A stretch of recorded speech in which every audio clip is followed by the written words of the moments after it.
And we are live. Good evening, everyone, and welcome to Bigfoot Odyssey's Researchers Report. So tonight I've got with me Wayne Totherow from Tennessee and Rick Weaver from Georgia. And Wayne, you the founder of Manimal Research. And do you want to tell us a little bit about that? Yeah, we're just we're a new small Bigfoot group based out of southeast, United States. I live in southeast Tennessee. Rick is northwest Georgia. Been into Bigfoot, been interested in the subject for a really, really long time. But it was just a few months ago that I decided to try to do something with it. And what I did was I put an ad on Craigslist trying to gauge interest just in the area of anyone that might want to help out, or anybody that had anything going on that they might want looked at. And Rick was actually the third or fourth one that contacted me, and something just stood out about him. I could tell he knew what he was talking about. He's been on a lot of investigations, expeditions himself, and he's had some interactions, and he's actually seen a Bigfoot before, which I'm jealous of. I never have. So I thought he was a great one to bring on, and he's kind of been my partner, and we've been going out and looking around and gathering what I think is it's pretty interesting stuff. Rick? Yeah, we've done 2 expeditions. I joined Wayne on the first one. The last one I didn't get to go on, and from the looks of what I saw there a few minutes ago, I wish I had them. But yeah, as I was telling you earlier, I've been involved in this since 1981. I had my first encounter. We were floating a small creek north of here, and doing some fishing. Our raft had came across a waterfall, about a 3-4 foot waterfall. Had hit some swift water, bounced into some rocks. We came off it, back into a little eddy around a curve in the creek, and this thing was standing to the left-hand side of us, where Little Skeercorn Creek runs in at, and it was standing crouched over, and at first glance I thought it was a bear. But then I thought, wait now, this thing was actually crouched over like a man was crouched over and had its paws down in the water. And I was thinking, this can't be a bear. Well, it raised up on us. And when it did, I got a full frontal shot of it, and I had never seen anything like it. I've been hunting since I was like 7 years old, and I've hunted the mountains in this area extensively over the years. I've seen plenty of bear, had plenty of encounters with bear, and this was no bear. When it stood up, the first thing that I actually noticed about it was its hands. When its paws came up out of the water, I was expecting to see 2 bear paws, but no, it was 2 hands that were, similar to ours, other than the back parts of them was covered with hair. But when he turned his paw around, his left paw, I could see, that he had full fingers, had a full thumb, disposable thumb, just like ours. It was really wild seeing this creature, and I've been into this ever since. I've done a lot of research, done a lot of camp outs, a lot of hiking trips into the mountains over the years. I've encountered wooden knocks. I've encountered all kind of weird stuff that happened to us, things coming into our camp. But the deal in 2011 at the cemetery that we go to, there were actually a bunch of us down there. I was with a paranormal group here out of Calhoun, and there were 6 of us, or 7 of us with me. We're about middle ways of the cemetery under this big tree. There's an old grave there. The grave is actually made out of stacked rock. And we were standing there at the grave, and all of a sudden, this big rock about the size of a basketball come through the treetops and hit on the ground right in front of us. Well, I kind of jumped back, and it kind of scared us. We really didn't know what was going on, and then here come another rock. Well, after like the third, fourth rock, we all basically run. And there's a pavilion at the upper end of the cemetery. We all run up under the pavilion. We were standing there trying to catch our breath, and all of a sudden we hear this big tree. And it actually breaks and hits the ground, and it hit the ground so hard that it actually shook the ground where we were at. Wow. And, we didn't know what was going on. And all of a sudden, then as soon as this thing let out this mournful howl, is the only way I know how to explain it, real deep mournful howl. As soon as it done that, I knew what it was. And we went back the next evening. We had wood knocks happen. We had more rocks thrown at us, sticks thrown at us. This thing was trying to get us out of there. I mean, we were encroaching on its territory, and it didn't want us out. And that's basically what happened on that one. But we've actually, on that deal, we done 11 weeks down there, and we had things happen every time we were there. We had either howls, we had grunts, we had growls.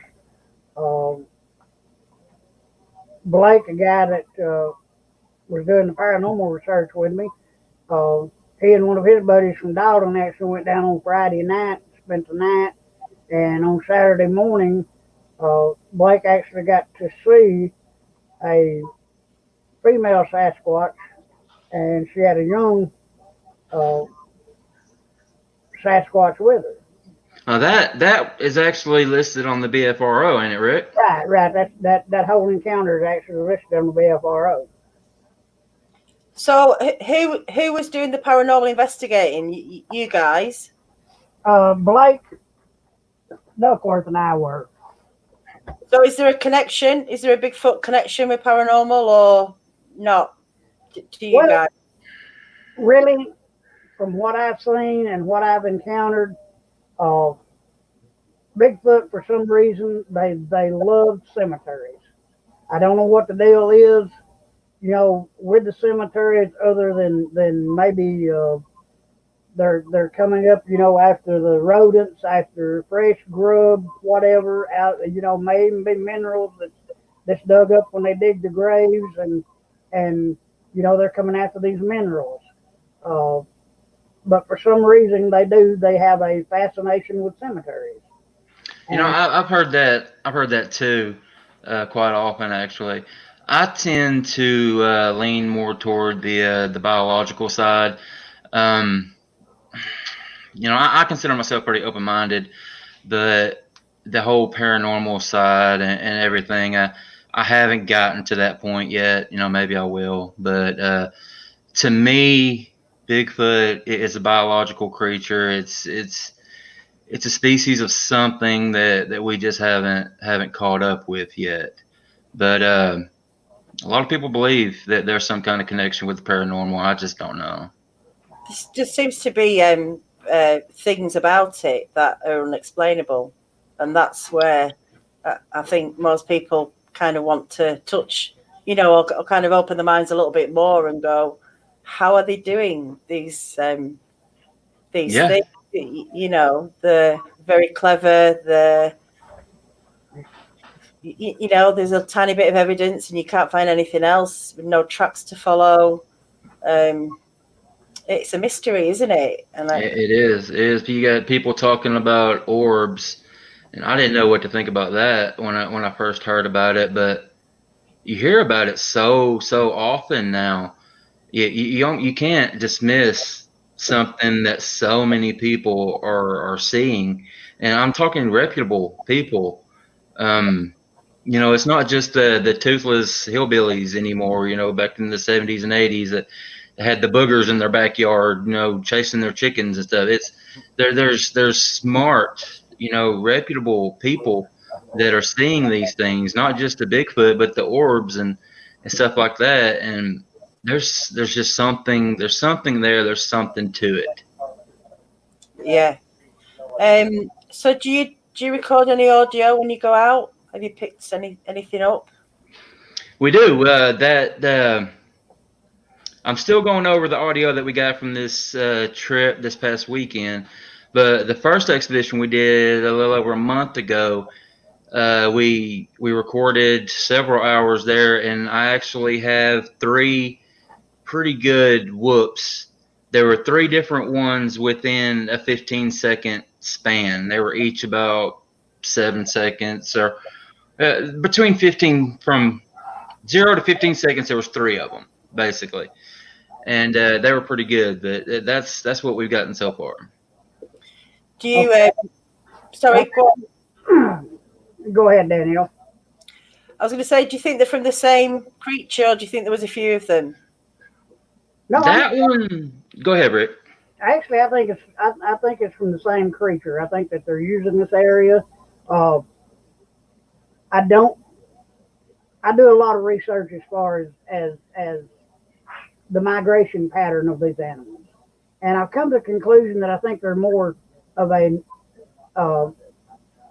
nomad than they are what you would consider a like fowl. They migrate, from north to south and then back from south to north.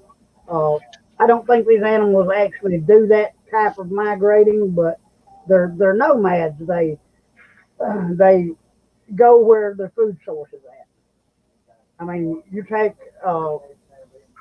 you and I, for instance. If we've got one favorite grocery store that we shop at, and that store all of a sudden shuts down, well, we're going to find somewhere else to go. And that's the same way with Bigfoot. He goes where the food source is at. Well, they also don't seem to take all the food source. They seem to be clever in a way that they move around without depleting the areas. Because otherwise, people would know about that. Farmers or whatever, or if livestock's taken. So, what about you sent me a couple of images of a tree. I'll put that over there. Yeah, that's on this last expedition we went on. We found quite a few tree structures, structures that I feel confident saying weren't naturally made. That something made them, whether it be a human or something. That's one of our investigators. That's buddy Derek Walls, and Walls is 5'9". So you can see how high up that break is. I would hate to run in to the guy that did that break. Rick and I were talking, and that break was about 11 foot high, and the guy that did that had to be 8.5, maybe even close to 9 foot tall. I mean, you would think, and just the power that it would take to break that tree, because we looked at it close, and the tree was still green. That was a fairly fresh break. There was nothing else in the area that would indicate that it was natural. It wasn't a big limb laying, beside it. They could have fallen from a higher tree. There weren't any burnt marks. It wasn't struck by lightning. And we actually found 3 or 4 breaks like that, but that was the highest one up. So, do you look around for tracks and things like that when you find these breaks? Yeah, absolutely. The problem with that is right now is there's so much leaf litter in the woods right now that you can't see the soil. It's covered with 2 inches of leaves, so you can't see what's underneath it. And finding a track out there in this particular area would be really, really difficult around these structures anyway. Rick, what about you? With you obviously have your own research areas, or do you hook up together often? I don't know how far Georgia is from Tennessee. Well, we try to do at least a once a month Okay. investigation.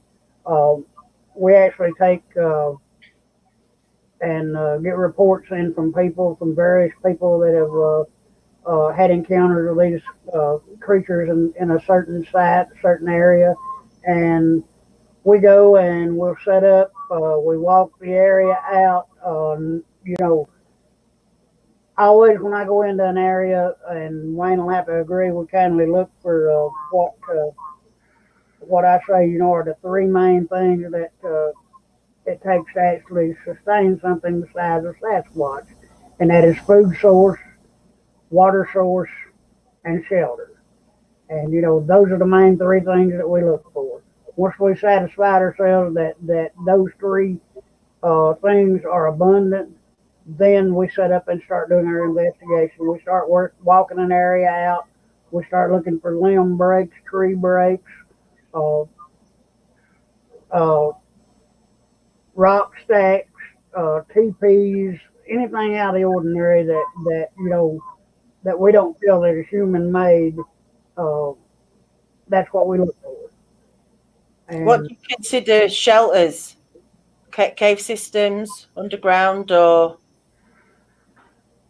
Yeah, that's what I believe. The this place that we were at this past weekend is known for its cave systems, and there's been quite a few reports on the BFRO in this general area. That's why we picked this area to go to, and the caves are just everywhere up there. And I strongly believe that that's where the Bigfoot hang out. Have you ever investigated in the caves? Is it? No, no, no. You won't catch me in a cave. No. well, now, I have been in there's a big cave system there, Petty John's Cave, and I have been in it. You go down, it's kind of like a winding stair step deal. You go down into it, and it opens up into a huge room that is solid rock, walls, ceiling, all. There's rocks that have actually fallen out of the ceiling. It looks like that are twice the size of vehicles that are stacked on top of one another. We've been up all through those. As of yet, I have not found any sign of a Sasquatch using that particular area. But as Wayne says, you know, there's all kind of tunnel systems that run off the main caves that go through there, and I do feel that they do use these cave systems. And another thing I'd like to mention, you know, here in the southeast, or where we live at, we have what they call the Appalachian Trail. I don't know if you're familiar with that or not, Danielle, but the Appalachian Trail runs from Springer Mountain at LJ all the way to Bridgeport, Maine. 2,190 miles, I think it is, of it. And I myself have been doing a lot of investigation and a lot of research on reports that they've been having, you know, a lot of them on the Appalachian Trail. And, you know, you have estimated 100,000 people a year that walk that thing. You know, I'm not saying that they're full walkers that walk the full trail, but you know, you have weekend expeditions that come out and they'll walk maybe 20, 30 miles of the trail or whatever, and they've been having encounters with these things. And I think that, you know, the more people that are out in the woods or that are out, you know, enjoying nature, the more encounters we're going to have with these creatures. And as Wayne said, you know, it's not just the hillbillies anymore that's seeing these things. It's doctors, it's lawyers. I've got research compiled, as you can see, and this is just some of my research here that I've been doing. And there's documentation where there's been lawyers, doctors, even one brain surgeon out of Florida that had encountered one of these things on the Appalachian Trail. And he even went to say that he'd never seen anything like it and couldn't explain it. He would have never believed it, he said, if he hadn't had the encounter with it. And, you know, that's like most people. And even in today's society, uh, you know, there's still a stigma attached to people saying they have saw Bigfoot. You know, because most of your everyday normal people, you tell them, look, man, God, you know, I just saw Sasquatch. Well, they're gonna go off the corner and they're gonna tell, you know, their buddy Joe back here, that dude up front of her, he's crazy. You know, he's running around here saying he's seen Sasquatch, and you know, and that's the stigma that you get to go along with it. But thanks to shows like Finding Bigfoot, the new what is it, Expedition Bigfoot that's on now, shows of this nature, even your podcast, Daniela, y'all are actually bringing this to the forefront and helping to make this a subject that people will actually, you know, talk about and actually tell about what they have seen in other encounters with this creature. Yeah. Well, I think, you know, I'm sorry. Oh, no, go ahead. I'm just saying as well, you know, places like with West Germa, Sasquatch Chronicles, a place where people can share it without any ridicule and some understanding, you know, and empathy, because that's the problem, isn't it? It's people who just don't even know anything about it or haven't heard of it or just think it's a myth and not going to take you seriously.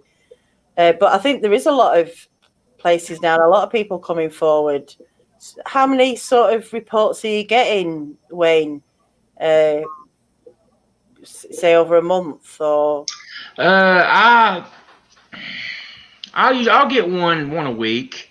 Usually, I have somebody contact me. I had a gentleman contacted me today, Friday. I think it was Tuesday, and just he blew me away with his opening text. You know, he just caught my attention. You know, anytime somebody starts a conversation with, if you want to see one, do this. Yeah, you got my attention. Excuse me. But he told me about an area that we're going to be checking out.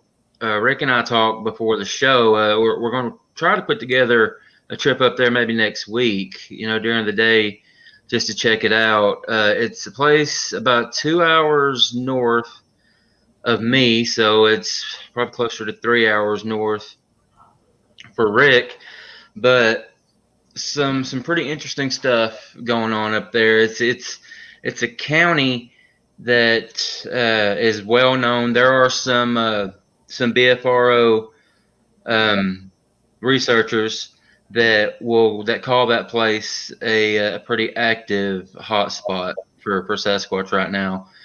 And yeah, he definitely got my attention with the encounter that he had, and we're looking forward to going up there. So yeah, I get about one a week, sometimes, you know, a little more, 5 a month.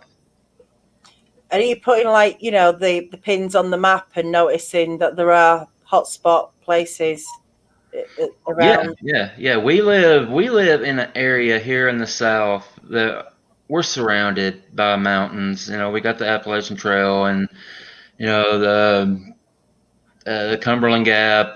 You know, I'm just south of the Smokies, and everyone knows, you know, the Smokies' reputation with Bigfoot. It's one of the best places in the country, I think. And so yeah, this area here is really, really good area for them. They have everything that they need. There's so much shelter for them right here, and plenty of wildlife. I mean, we're overrun with deer. So yeah, the South really, really is a great habitat for them. Mm. And what about where you're at, Rick? Is there where we're at here in North Georgia, like Wayne said, you know, it's a very hotbed for Sasquatch in this area. Over the last couple of months that I've been doing this with Wayne, I have received emails from gentlemen out of North Carolina, South Carolina. I got one last night from a guy from South Carolina. He's going to send me maps of an area where they're using the coastal region there in South Carolina. Most of the area is uh, Forestry Service area, open to the public. I'll know more about it as soon as I get the maps and be able to go over those. But that's something that I hope Wayne and I can get together and maybe go up in a couple of months and check that area out. We started out here in the southeast, and I would like to, and I know Wayne has also said he would. I'd like to expand our field research, into to Alabama, Mississippi, Louisiana, North Carolina, South Carolina, Tennessee, Kentucky. Those are the areas that I want to actually concentrate on. Mm.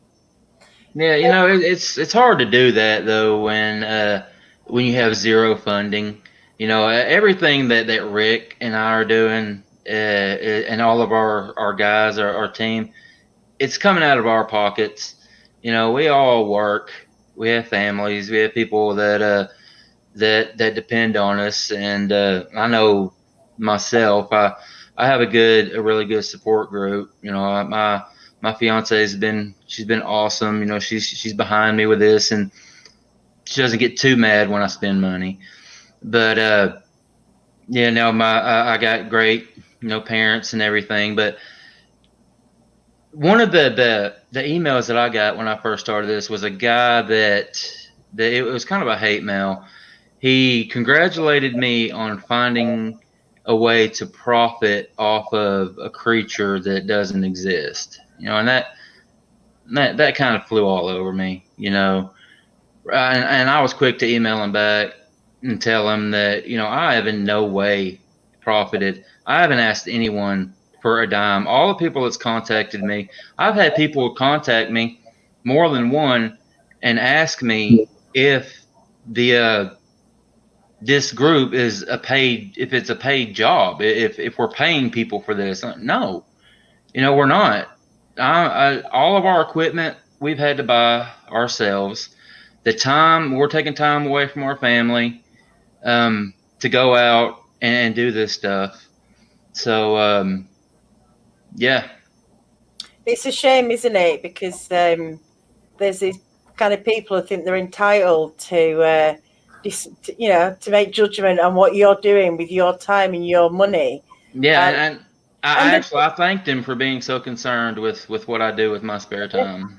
Yeah. And they'd be the first ones wanting to look at your evidence if you had some for free. Yeah. Why should it cost any money? It's a sad way, isn't it, that people feel like they need to interfere. And I've never met a subject, actually. I've never known a subject with this kind of sort of.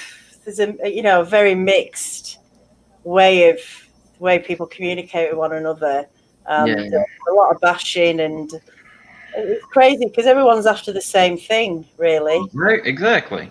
Everyone's just trying to get some answers, and the only way to do it is to talk, I think, as well. Not the only way, but apart from going out and trying to get evidence, I think talking to other people and sharing experience and ideas, could bring us closer. We might never know the answers, but I think there's clues. I think we're all holding clues, especially the people that have had the encounters. And I think it's a case of trying to connect those dots, trying to connect those clues, and maybe we just can't see it. We're not seeing it at the moment. So, what about your encounter, Rick, the first one that you had? Before then, had you seen? What did you feel about Bigfoot? Was it in your life, on your horizon, or? Well, in 1974, I spent was years I got my driver's license, and I spent my first winter basically hunting that whole winter. I split my time between South Georgia and the forest up here in Northwest Georgia, and this one particular morning, I was sitting over at Winding Star Gap, a place on Blue Ridge, WMA, and I was sitting on deer stand that morning, probably 6:30. Uh, Cold, man, it was cold that morning. But sitting there, sipping a cup of coffee, just watching this ridge line, all of a sudden I heard this knocking sound, and I sat there and I listened, and about 5 minutes later I heard it again. Well, it ended up that whole morning I probably heard 15, 20 wood knocks, and you know, at the time I didn't know what it was. I had, I was a poor boy from North Georgia that had never really encountered any of these things. I had, of course, like everybody else back at that time, I had saw the Patterson Gimlin film from California.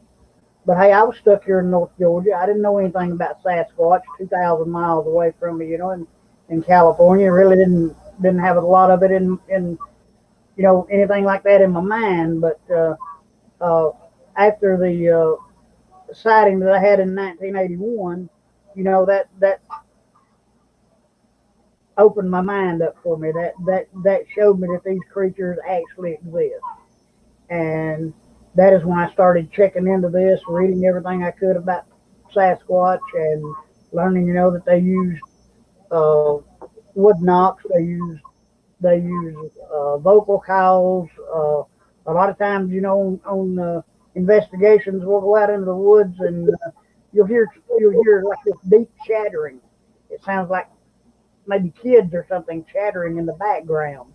And the first time I ever heard that was down at the cemetery in Bartow County that we visited, and it was like 11 o'clock at night one night. We were walking down this trail, and all of a sudden, Blake, my buddy, he told me, he said, "Hang on, man, be quiet." So we let everything get real quiet, and we kept listening. And sure enough, I was hearing this chattering racket. It sounded like from like 3 or 4 different directions. And then maybe 15 minutes later, this thing let out a real bad. This thing let out a real loud scream, and that actually scared, the ones that was of us in the group. It scared us to start with, but then we started interacting with it, doing the howls back at it, the growls, doing whoops, and we got to vocalizing this thing. Well, that carried on for like 45 minutes or so, and then I guess it got tired of us being there. And about an hour later, we got some big rocks chucked at us. So this thing, it actually lets you know, it knows when you're when you come into its territory. It's just like, that is its home. It's just like you being at home, Danielle, and, when somebody strange comes into your house, you know it. Well, that's the same way with Sasquatch. When somebody strange comes into their house, into their territory, they know it. And they're either going to be accepting of it, or they're going to run you out of that. Or they're going to do what they can to run you out of that. And, this is the interesting thing, isn't it? Like, you kind of think that they're going to know when you enter the woods or whatever. They've got better hearing, maybe, sense of smell. And they have a choice, don't they, to either walk further away from where the people are, or go and throw some rocks at them. It makes me wonder why they make that when they could probably get away from people so easily. Oh, they could, and I've done a lot of research into this as far as people say, oh, they're hairy apes. Well, to me they do have ape characteristics, and the reason I say that is because I have watched a lot of the Jane Goodall films with the ape behavior that she has gotten over the years, and the orangutans and all, and they have similar characteristics as Bigfoot. or Bigfoot has similar characteristics to them. And what I'm saying is, Bigfoot is curious. I mean, it's curious. It's like an orangutan, an ape, a chimp, whatever. They're a curious creature, and when somebody goes into their territory, they'll come and investigate. And if they don't like you being there, they're going to do whatever they can to get you out of there. I mean, we've been in the mountains up in Cohutta Wilderness and had them come in and at night and throw rocks at the tents. Have them come in and grab the tents and shake them. You lay in the tent. Just all kind of wild stuff. And it's just an attempt. It's not an attempt. I truly do not feel that they are a really aggressive species that a lot of people make out like they are. They're more of a curious species, but their curiosity's got a point, and once they reach that point, then all they want is they want you out of there. Yeah. They're not to be messed with, really, are they? Or you wouldn't want to mess with them anyway, just to test it out. So, Wayne, Manimal, what's your theory then? I'm guessing. Well, go on, let me be able to guess. Yeah, yeah. I mean, it pretty much says it there in the name. Again, I believe I tend to go with the biological aspect of it. I really feel like it's just an animal that we haven't caught up with. I know a lot of people will go with the Gigantopithecus theory, and that's really interesting to me. That's something that I think I'm gonna give a little more time to, because that's something that science knows about. It's documented. We have fossils. We know that those are creatures that existed, and we know where they existed, and we know that at one time there was a land bridge that would enable them to get over here. And so I think that's a real possibility that the Gigantopithecus didn't go extinct like people think, that they learned to stay away from us, and it's probably a wise decision. Yeah. That's what I feel. Rick, you Okay. on the same page? I've had a couple of emails the last couple of weeks that I have emailed, and it actually surprised me that the guy emailed me back. But Dr. Jeff Medrin from Idaho State, I don't know if you've ever heard of him or not. He's probably the leading researcher right now. Yeah, I think we've all heard of Jeff, Dr. Meldrum, yeah. But Jeff is doing extensive research in the footprint area of this creature, and I saw a deal where he'd done an interview last night, and this guy had asked him, what his belief was in Sasquatch, if he believed in Sasquatch, and I think he shocked everybody, because at first he said, "No, I don't believe in him," and I thought, what in the world, man? You got all these footprints. You've actually committed yourself to all this research you've done, and then you're telling us that you don't believe. And then he kindly grinned. He said, "No," he said, "I don't believe in him." He said, I know beyond a fact that there is a creature out there." And he said, that mainstream science does not want us to. For some reason, they do not want us to bring this thing to light. But again, he did reiterate that, yes, he believes, he doesn't believe he's like I am. He's a knower. He knows from all the research that he's done that this thing actually exists, is what I'm trying to get across. And for me, that's a plus. When you've got someone like him that is saying that from dermal ridges that show up in these casts that he takes, uh, from the foot structure itself, that these are primates that do walk among us. I know that there's a lot of people that say, "Oh man, you can take a board and cut a Bigfoot out on it and go out here and walk around in the snow and leave prints." Well, yeah, you can, or you can walk through a mud hole, leave prints, whatever. But still, even doing that, you're not going to be able to fake the evidence when a man like Dr. Medrum gets a hold of it and starts looking at it. You're not going to be able to fake that evidence. Yeah. Well, I think, Bigfoot Odyssey and a lot of the people who follow us believe that it exists. It exists, whatever it is, So, look, I've got a question here. I'll put it up before it disappears in the thing. Does Wayne and Rick camp out, and if so, for how long? That's from Mark.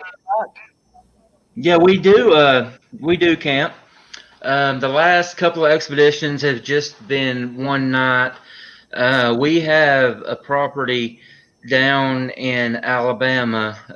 It's an 1,800 acre farm, or 1,900 acre farm.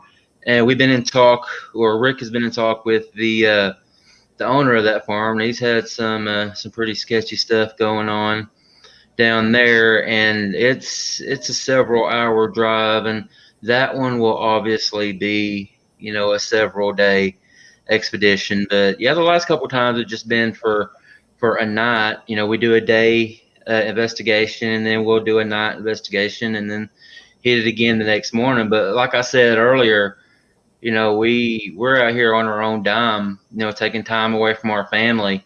So, we aren't at that point yet where we can go out in the field and spend a week as much as we would love to. It's just not possible right now. But yeah, a couple of days is what we like to do. Okay. Rick Rich is asking, have you got a channel, or how can anyone sort of see what you're doing and get in touch? And our website, we are currently working on it right now. We do have a page on Facebook.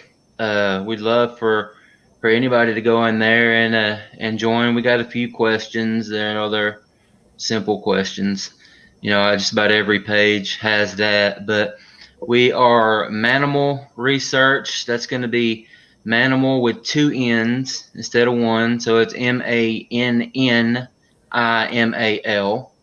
Research. And that's how you can get us on Facebook. My email is manimalresearch@yahoo.com. So you can get us there, get me there, and I'm sure Rick will give you his as well. And but yeah, like I said, the website is coming soon, and our YouTube channel, we're talking about launching in early January.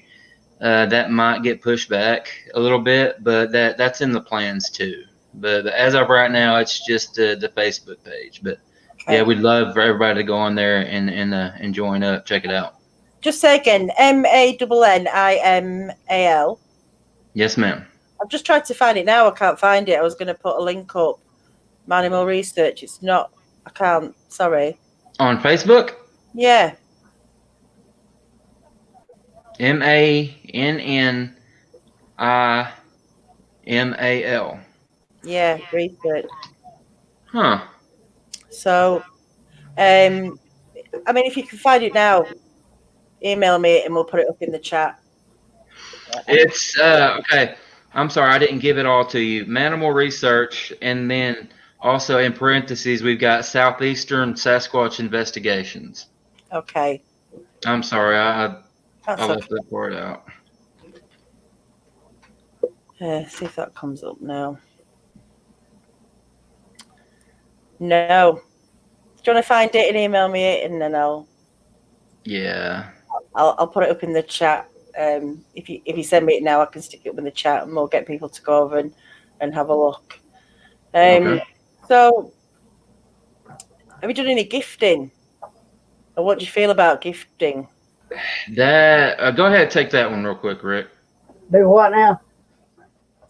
Gifting. What do you think about gifting, Rick?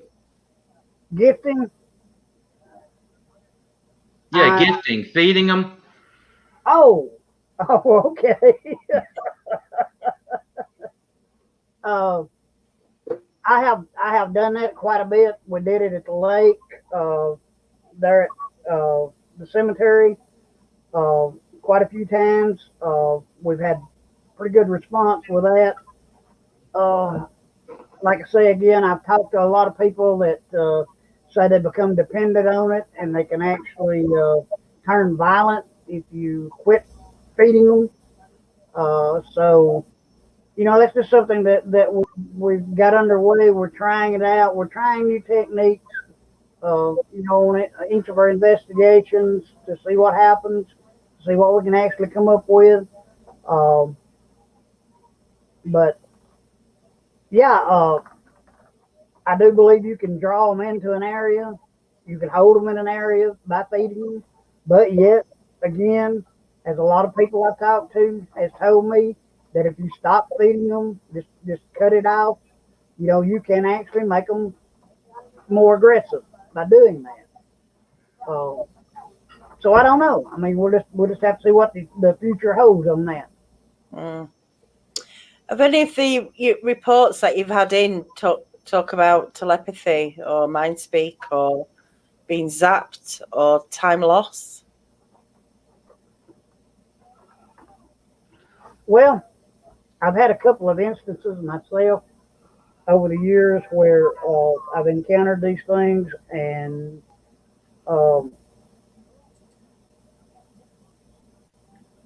I've never really, I couldn't say anything, as far as telepathy or anything like that took place.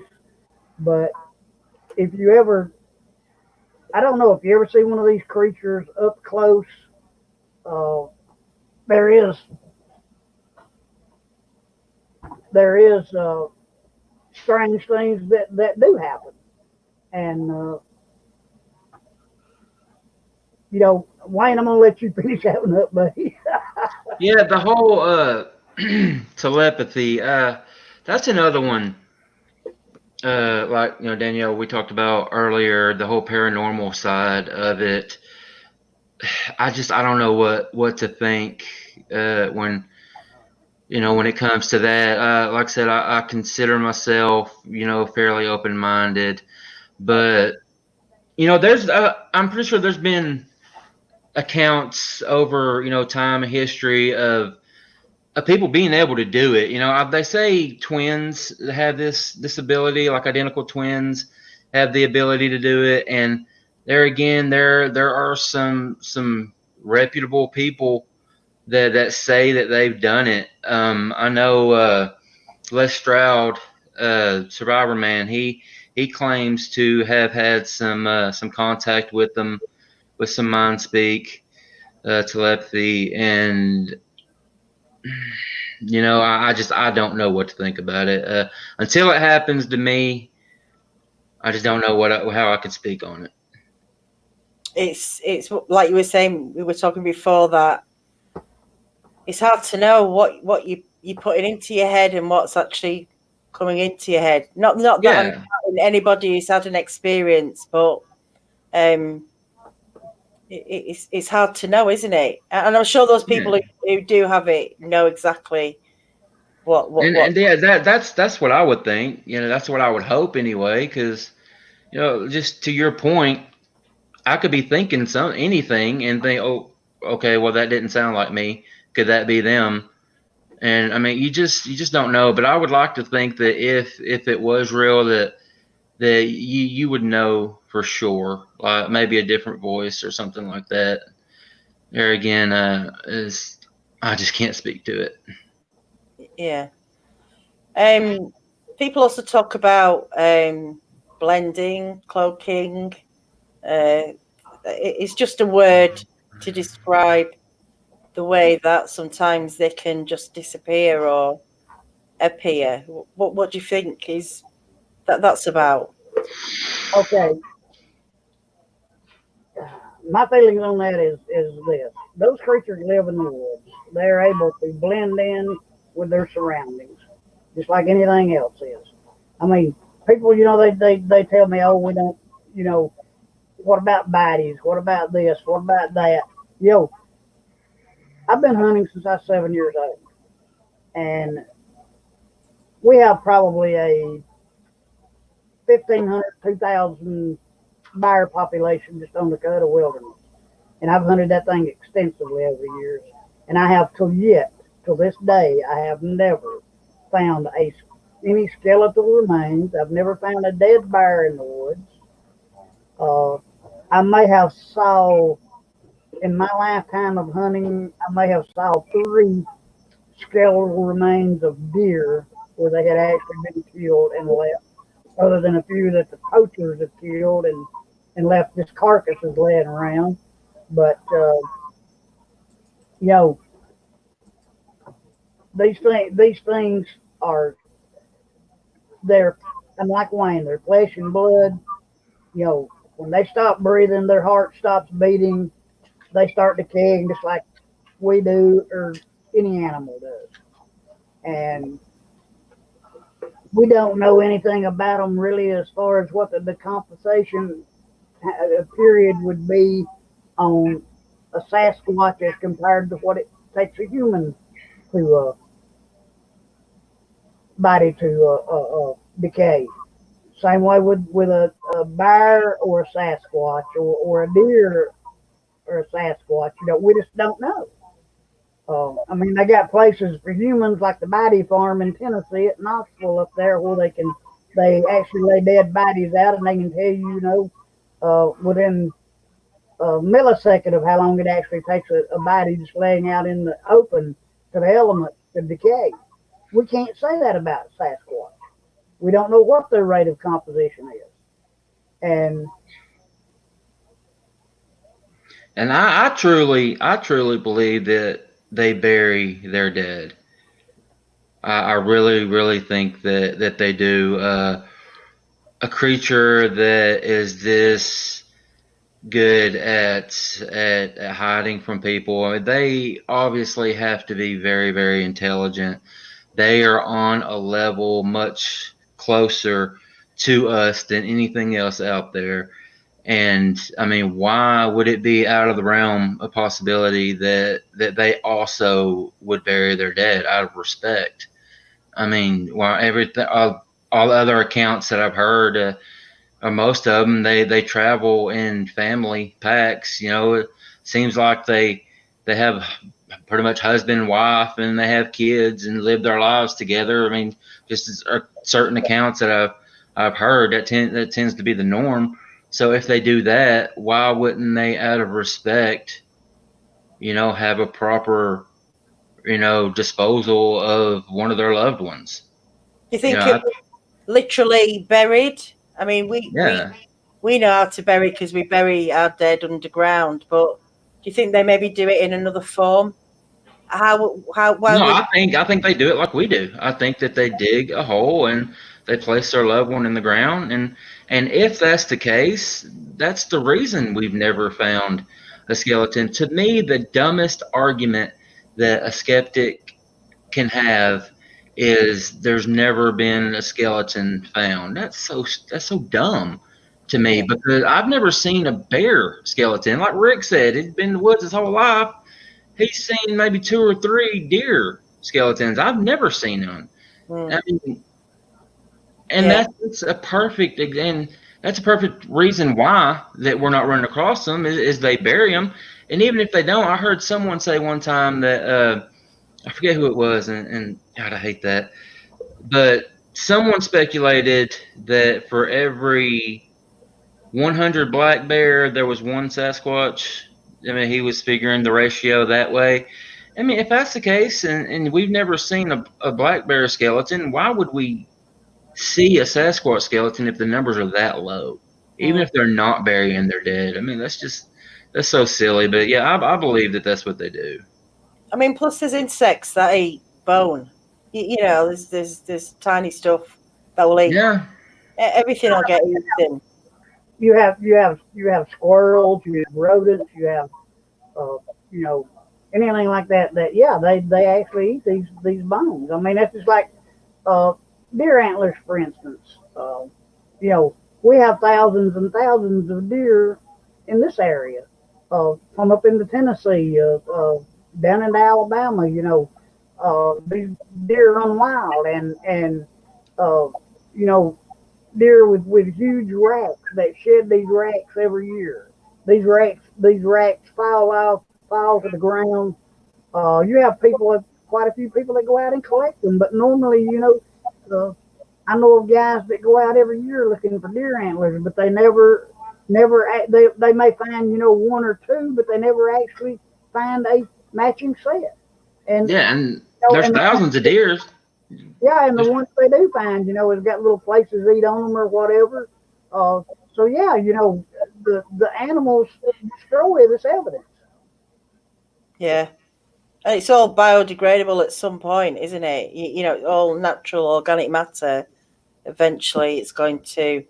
But it is interesting, isn't it? There's so many stories and so many encounters and so little evidence, you know, solid that we can Yeah. actually say, yeah, this is definitely it. Well, look, we're coming up to at the end of the hour almost. What's next for you then? What's your next kind of plans? And Like I said, we got this place up a couple hours north of us that we're gonna go check out. Really, really, really excited about going up there just from hearing the guy that I talked to and his just the tone in his voice, and you can tell when people really saw something or when they're, you know, trying to pull your leg. And I really believe that this guy saw something, and I'm excited about going up there. And just if I can just real quick tell you what we ultimately would love to have as a group. We would love for someone that owns some property that was having an issue with something that, you know, maybe they can't explain, or think that they might have something going on in their property. We would love for someone like that to get a hold of us and let us just come out and talk to them. That's our ideal situation, because all these other places are great, but you know, they're wildlife management areas, and you gotta abide by their rules and stuff like that. With an individual, you can talk to them and you just get better access to the property, and that's what we're looking for. So if there's anyone out there and you can get a hold of us, I would certainly appreciate it. And Daniela, while we've been sitting here, I've actually had several people requesting to join the group, so right, they were finding it. I put a link up actually. I found it and I put the link up. So Awesome. Thank you so much. that's great. So give us. Why don't you tell us what your email address is as well? Okay. You read it out, and then people, if anyone's watching, they can contact you by email. I'll also put the Facebook link in the description as well. But just tell us what your email is for everybody, and then. Okay, I'll give you mine, then we'll let Rick give you his. Mine is manimalresearch@yahoo.com. It's MANNIMAL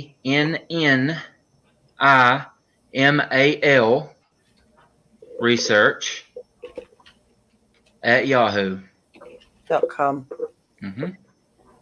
Okay, Danielle, mine is Sasquatch Hunters 1981 @gmail.com. Okay, give me 1 second, and I'm going to get that one up. I hope I've spelt that right. Wait. Yeah, you got it. Yeah. Okay. No. You got the C and the R in research backwards. Right. Typical. Mm-hmm. Get this one up for now. That one. So that one's for Rick. Gmail.com. That's it. Yeah. Animal research. I haven't spelled this right. I need to put my glasses on, but I think we've got it right there. And that one's for you, Wayne. That's your email. So anyone, do you want someone local in your area, Tennessee, Georgia, anywhere in in the south, I guess. Yeah, tri-state, Tennessee, Georgia, Alabama would be, preferable. Okay. Well, guys, I'd love to get you back on again in a few months and see where you're up to and if you've found any answers. And We'd love to. Love yeah, to. Very much so. Yeah. Thank you, Rick. Then thank you, Wayne. It's been a good chat. Thanks, everyone that's been here tonight. Join us tomorrow night, and we've got Daniel Benoit coming on. So hopefully Kerry will be with me as well, which will be a bonus. Again, thank you, guys. Thanks, everyone, and we'll see you all tomorrow night. Thank you, ma'am. Bye-bye.